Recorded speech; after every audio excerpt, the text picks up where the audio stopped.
Hello and welcome back to anyone and everyone watching. Today I'm starting a new series on the channel called Were They That Bad? I think a lot of you guys may be familiar with the term NASCAR bust, which basically just means drivers who were either overhyped or signed to big teams and ended up underperforming. Most of the time, these drivers were kicked from their teams and left NASCAR completely, while some have managed to push on for many years with backmarker teams. Some of the biggest examples of busts throughout NASCAR history include J.J. Yeley, Casey Atwood, Scott Speed, and Danica Patrick. In some rare cases, drivers once considered to be busts, or at least who never met their team's expectations, have come back in some big capacity. Drivers who more or less fit this description are Joey Logano, AJ Allmendinger, and Daniel Suarez. Regardless, in this series, I'm going to be talking about all the highs and lows of multiple different NASCAR busts, almost all of them with drivers who raced in the 2000s or later, because that's when I was old enough to really be paying attention to the sport. And in each of these videos, my main point will always have to do with whether these drivers were as bad as most fans remember them, or if they were overly criticized. With that said, let's get right into the first episode of a very recent NASCAR bust, Drew Dollar. First off, just to avoid any confusion later on, I want to establish right now that yes, Drew Dollar is a paid driver, just as his last name implies. Sorry, I had to get that one out of the way too. Anyway, yeah, his entire career before entering the NASCAR ranks was funded by his family's company, Dollar Concrete Construction. But that's not unusual at all, and never has been in auto racing. The only way teenagers are going to have enough money to break into NASCAR is if their family can at least afford for them to get started in late models, legends, modifieds, etc. The difference then between young stars of the sport and paid drivers then is performance. A promising teenage driver like, for example, Sammy Smith right now has been sponsored by TMC Transportation since his late model days, a company that his father has direct relations with through his company, but Sammy's dominance in ARCA spoke for itself, and it was the reason he landed a full-time Xfinity ride with Joe Gibbs Racing for the upcoming season. And early on in Drew's career, he accomplished enough to justify a move up in the racing world as well, as he won the 2018 INEX Asphalt Oval Semi-Pro National Points Championship. Although I wasn't able to find any access to INEX records prior to 2022, based on this past year's points, I can confirm this is no easy championship, as there were 353 ranked drivers from all over the United States, Canada, and even Australia. Given that, I'd say Dollar earned himself his first big opportunity in 2019 when Tricon Garage, then DGR Crosley, sent him on part-time to compete for them in the Cars Late Model Stock Tour and the K&N Pro Series. In his late model efforts, he was inconsistent to say the least, crashing out twice, succumbing to mechanical failures twice, and failing to qualify for a race, all in only 7 attempts. But in the 2 races he made to the finish in, he showed promise, scoring a respectable P7 at Southern National Motorsports Park and a P8 at Orange County Speedway. Despite this rather disappointing late model effort, in my opinion, he made up for it in the K&N Pro Series East. As in his 8 starts there, he recorded 2 top 5s and 7 top 10s, but more importantly, he wasn't involved in any race-ending crashes and had no DNFs at all for that matter. That successful stint earned him 2 races in the then separate ARCA Menard Series, in which he finished 6th and 7th, both in 22-car fields. At 19 years old, heading into 2020, Drew so far done just about as expected for David Gilliland's team. It could be argued he should have done slightly better, but at this point he was certainly showing good potential, and with his funding added into the equation, Bill Venturini was smart to hire him on for the full ARCA National Series season. Behind the wheel of the number 15 car, which primarily wore the logos of his new sponsors Sunbelt Rentals, Drew kicked off the season strong at Daytona with a 3rd place finish. While he was in the shadow of his teammate in that race's winner, Michael Self, this was the sort of good things to come for Dollar on superspeedways. After a mediocre run at Phoenix and only his 2nd superspeedway race, Drew upped his Daytona result in a big way, with the win at Talladega. Just by looking at the finish, you can definitely criticize the strength of the field that day, as there were only 7 cars on the lead lap and only 5 in the lead pack during the closing laps. Even for recent ARCA standards, it looks like an embarrassment, but in defense of the series, the 2020 Talladega race was the first one back after the COVID-19 shutdown. And considering a majority of the teams in ARCA operating a fraction of the standard NASCAR team's budget, it becomes pretty understandable as to why the racing product at Talladega was much worse than the year prior and the year following. But hey, a win's a win, and in this case, Drew earned it straight up. That was pretty much the only time Drew was in the spotlight in his rookie season, not because he was getting involved in crashes, as he impressively only posted 2 DNFs due to them, but just because he was average. Over the course of the 20-race schedule, he totaled just 1 win, 4 top 5s, 14 top 10s, along with an average finish of 8.8 and a 4th place ranking in the final standings. All year long, he was undoubtedly outperformed by his only full-time teammate of Michael Self, but while again, Drew was a rookie, Self had multiple years of experience in ARCA and the K&N Pro Series. The driver who could be most closely compared to Drew, not only results-wise, but also equipment-wise and experience-wise, was the one who just edged him out in points, Hailie Deegan. In her rookie year as well, and racing for DGR Crosley, Hailie failed to win but scored the same number of top 5s as Drew, 3 more top 10s, and a 1.5 place better average finish. So all in all, they could be called about even. That being said, if Hailie deserved to continue receiving opportunities in NASCAR, then at that point, so did Drew Dollar. And he did, in a big way. Although he's only returned to venturing on a part-time basis for 2021, his consistent performances in ARCA, coupled of course with his consistent funding, combined to give him his first opportunity in the top 3 divisions of NASCAR, a part-time riding the Kyle Busch Motorsports number 51 truck. But unfortunately, just as the right opportunities were falling into place for Drew, his performance took a step in the wrong direction. Starting with his ARCA season, on paper it was an improvement, as in only 12 races he scored 6 top 5s, 8 top 10s, and an improved average finish of 7.4. He also started to show more promise in the non-super speedway tracks, with an impressive runner-up to Ty Gibbs in the Spring Kansas race, in addition to third places at Charlotte and Pocono. But it was around this time when he really started to get the on-track reputation of an untalented paid driver because of incidents like these. There in turn 2. Second time this afternoon Caleb's had that car sideways. Let's take a look at what happened to Caleb Costner. Now this is after the action with Bobby Hillis. Yellow's already out, and wow, Caleb really lucky right there to not. Very experienced road racer. There he is racing with Drew Dollar. They make contact. I'm not sure if Dale came down a little bit or maybe the 15 of Drew Dollar came up a little bit. Well, he certainly has a destroyed race car stuck out.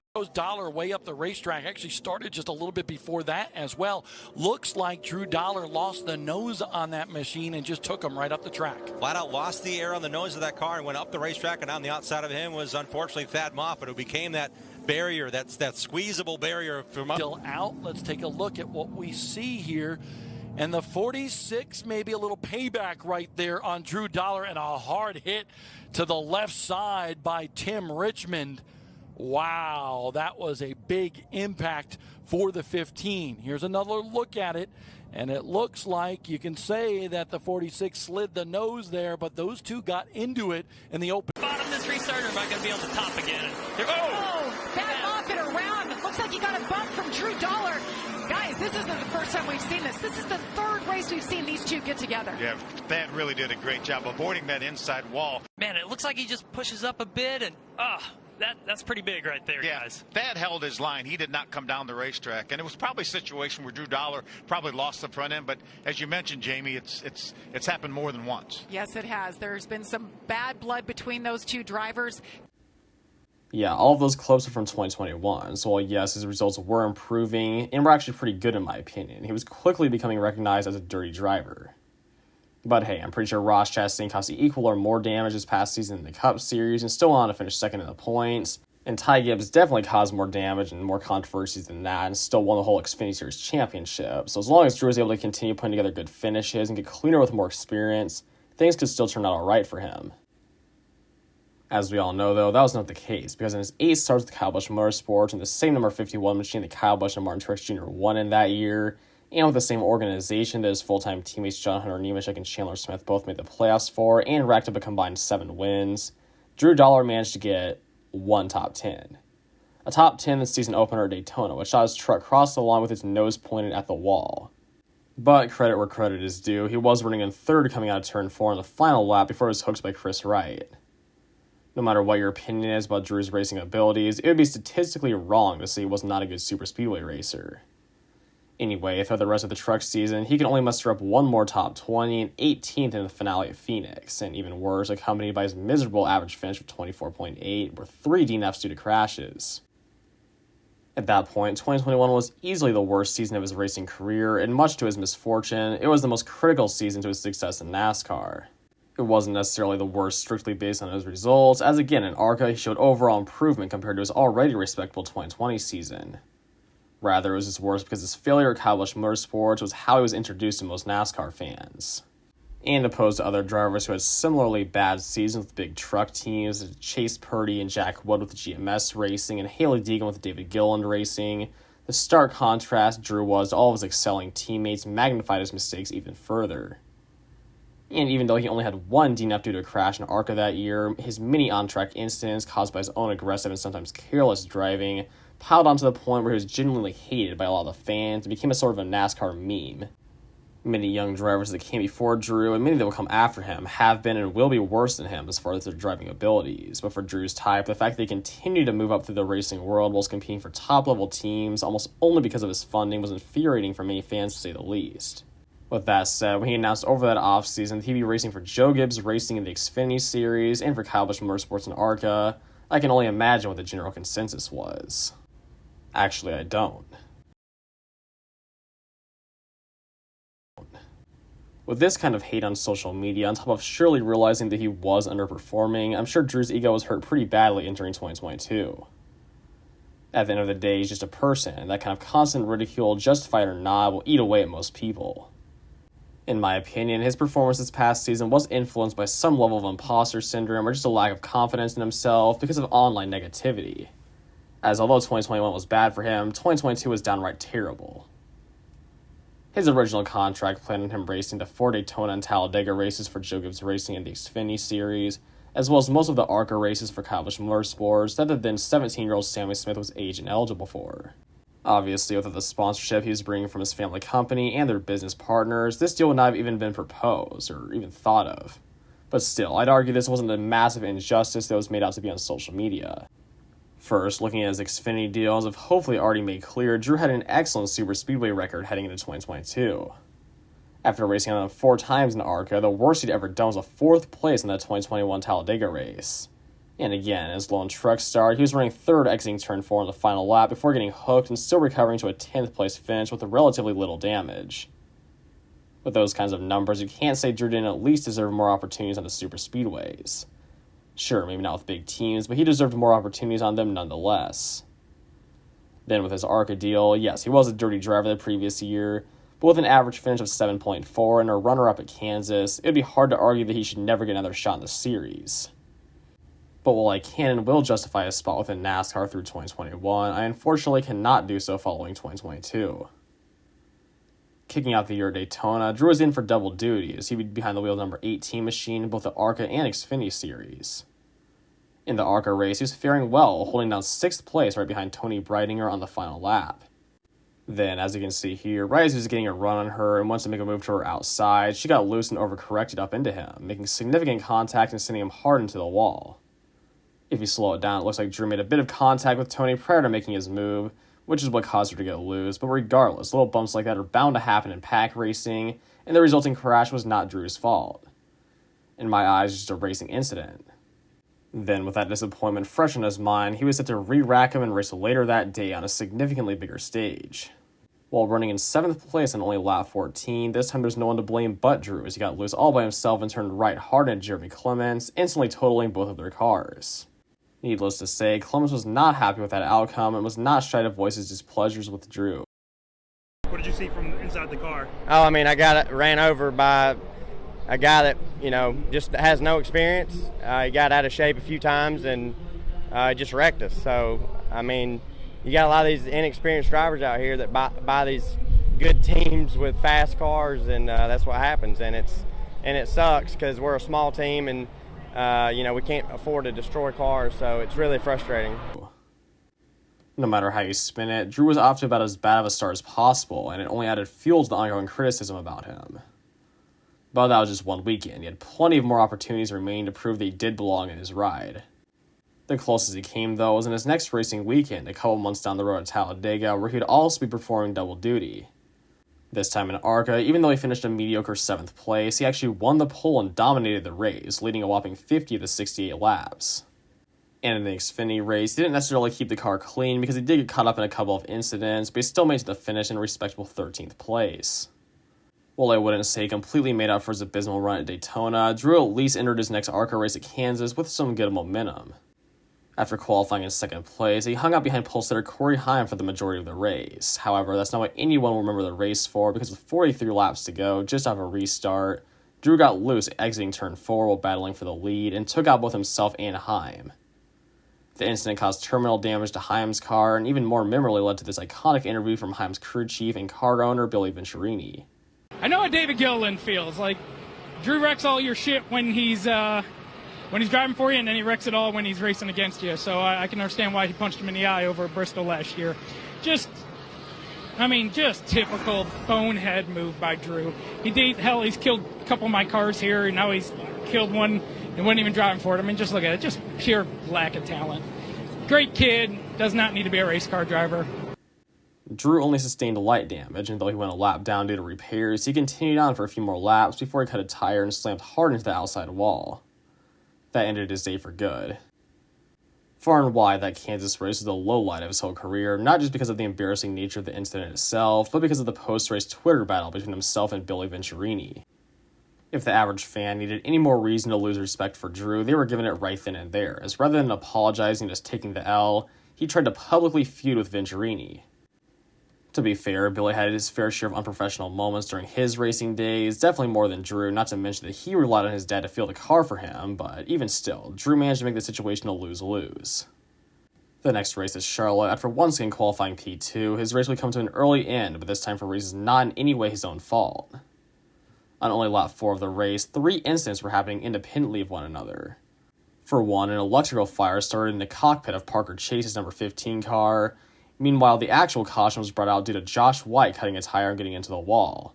While again, all simultaneously, Daniel Dye thought incorrectly that he was clear of Drew and squeezed him up into the wall. Also, as far as the broadcast, it took around 6 minutes, not including commercials, for Fox Sports 1 to string together replays of all those incidents. Yeah, I'm gonna have to nominate that whole deal for ARCA Moment of the Year. Anyway, to me it didn't even look like Drew's car made that big of an impact, but apparently it did, because the damage was enough to put him behind the wall. For good, because that was the last time Drew would ever compete in an ARCA or NASCAR event. Yeah, after that, Sammy Smith turned 18 years old before the next race that he previously would have been ineligible for, and Drew just handed over his remaining Xfinity races as Sammy Smith and Trevor Bing would drive the 18 car in the second Daytona and Talladega races. So let's reflect back on his career, because especially after stepping down from his Xfinity contract, he's almost certainly called it quits in racing. From the time he raced in ARCA and NASCAR, he was only between the ages of 18 and 21, and in those years he totaled 1 win, 10 top 5s, 25 top 10s, and 2 poles over the course of 38 races. His overall average finish, which was sandbagged a lot from this past year, is a 9.0. In Xfinity and trucks, he made 10 combined starts for the top Toyota teams in each series, in which he only came up with 1 top 10 and an average finish of around 25th in both series. Then, as mentioned earlier, there's his overall great record on super speedways, in which prior to 2022, he never finished outside the top 10 after 4 ARCA races and 1 truck race on them. For his notable bad moments, there's his rather incident-prone 2021 ARCA season, which included a rivalry with Thad Moffitt, and carelessly dumping a few random drivers. Then, from 2022, there's the Daytona Xfinity race and the Kansas ARCA race, where in both, he just got loose all by himself and caused an early end to both his and one other driver's days. That being said, Drew Dollar was statistically better than a decent amount of other ARCA and truck drivers from recent years who were in comparable equipment. I do believe Drew Dollar had a place in NASCAR, however, after the events of 2022, no longer with any top teams. As of right now, he's still only 22 years old, and if not for his decision to hang up the helmet, he could have gone on to do pretty well for underfunded teams in ARCA and the lower divisions of NASCAR. He possibly could have even gotten an upset win in the Trucks or Xfinity series on the Super Speedway. But because pretty much his only times in the spotlight of mainstream NASCAR were during his worst performances, he became recognized as a talentless paid driver who's doing nothing other than taking a seat away from more deserving drivers. And while I don't necessarily believe that to be the case, the truth is that Drew will no longer be in the seat of any NASCAR or ARCA cars from now on at all. But that's all I've got to say, is hopefully you all enjoyed this first episode of the new series. I have plenty of other videos planned over many other recent NASCAR busts, such as Quinn Houff, Danica Patrick, Duncan Kwasniewski, just to name a few. Also, I'd love to read your thoughts on Drew Dollar as a driver in the comments down below. Finally, if you did enjoy this video, make sure to hit that like button and subscribe, so you won't want to miss out any future videos like these, or my weekly silly season news recaps. But yeah, that's all, so until next time, peace out.